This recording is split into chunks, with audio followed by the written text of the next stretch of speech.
কি খাবার দাবার কি পাবো আজকে রাতে? পাবে যদি 100 টাকা দাও তো। 100 টাকা? এত টাকা কেন?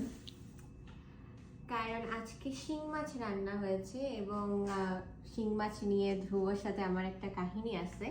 তো কাহিনীটা হলো, যখন আমরা মেডিকেলে পড়তাম আমরা একটা হোটেলে খেতে গেছিলাম। তো ওখানে আমি শিং মাছ নিয়েছিলাম, তা আমি ধ্রুবকে সাজছি। আর ধ্রুব আমাকে বললো যে ওকে যদি 100 টাকাও দেয় ও কোনোদিন নাকি শিং মাছ খাবে না। আর এখন শিং মাছ ওর খুবই প্রিয়। তো যতবারই শিং মাছ রান্না হয় আমি ওকে এই কথা শোনাই এবং সারা জীবনও শুনবে।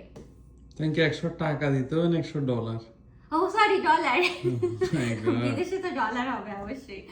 আচ্ছা, তো আজকে হচ্ছে একটা ভাজি করছিলাম, বরবটি আলু গাজর একটা ভাজি, আর হচ্ছে জাস্ট একদম হালকা করে শিং মাছ আলু দিয়ে একটা পাতলা ঝোল,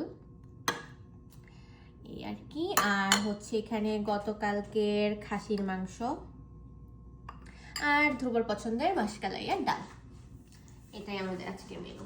বাহ, খাবার তো জমজমাট। স্টার্ট করি তাহলে। আগে ডলার দাও। আচ্ছা ঠিক আছে, দেখি। ওকে, সবাই ভালো থাকবেন, দেখা হবে পরের ভিডিওতে।